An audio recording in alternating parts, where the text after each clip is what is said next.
Donc moi c'est Jérôme Duvaux, j'ai 22 ans, je suis titulaire d'une licence de sciences politiques. Licence que j'ai fini juste avant de faire mon volontariat, à partir de juillet, en Irlande, dans l'association Habitat for Humanity.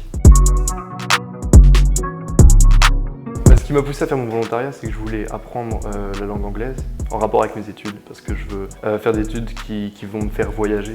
Et pourquoi cet assaut-là? Parce que j'ai toujours été sensibilisé aux questions de logement, mais à côté de ça, je pense que c'est vraiment un sujet, genre ceux qui sont en précarité dans leur logement, très important, et je voudrais lutter contre ça. Donc c'est pour ça que j'ai choisi Habitat for Humanity. Tout est dans le nom, hein, ils aident l'humanité à avoir un logement digne.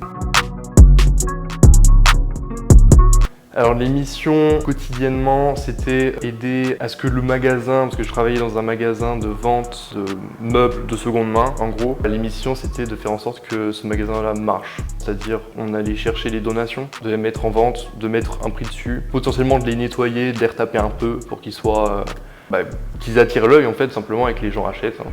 Donc ça servait à financer les autres projets à côté de l'association Habitat for Humanity. J'en ai plusieurs, donc j'avais une collègue aussi qui était volontaire européenne, qui est espagnole, et elle vient aussi pour améliorer son anglais, et bon, elle s'améliore très rapidement, mais au début, vu qu'elle est espagnole et que les espagnols ils parlent très vite, elle me parlait en anglais, et j'ai l'impression qu'elle me parlait en espagnol. Je comprenais rien du tout, et je disais arrête de parler en espagnol, elle disait non mais je parle en anglais, je suis en mode ah ouais d'accord ok. Et sinon à côté, c'est les pubs. Les pubs en Irlande, c'est un écosystème, c'est 5 à 6 pubs qui vont être interconnectés entre eux. Et voilà, c'est un petit village dans la ville de Dublin, c'est assez impressionnant à découvrir.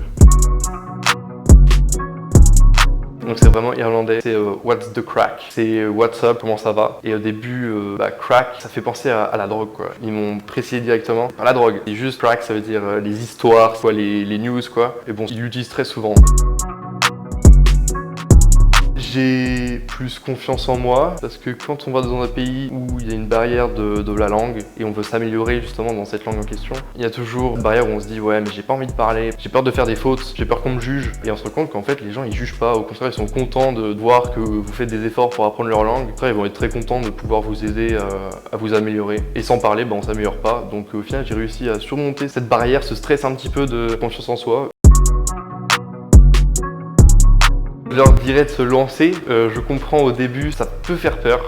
Foncer dans l'inconnu comme ça et de se dire est-ce que ça va bien se passer? Est-ce que je vais me sentir à l'aise dans le pays où je vais? Si tu te lances, tu n'auras pas le regret de te dire ouais j'aurais pu essayer, j'aurais pu le faire, mais au final je l'ai pas fait parce que j'avais peur. Il peut y avoir des difficultés, tu te dis j'ai fait, je suis content de moi, j'ai essayé. Quoi qu'il arrive, après l'expérience, on n'en tire que du bon. On se rappelle que des bons souvenirs. En général ça apporte tellement, c'est tellement stimulant que ça fait grandir quoi. Pour toutes ces raisons là, moi je dirais d'y aller quoi.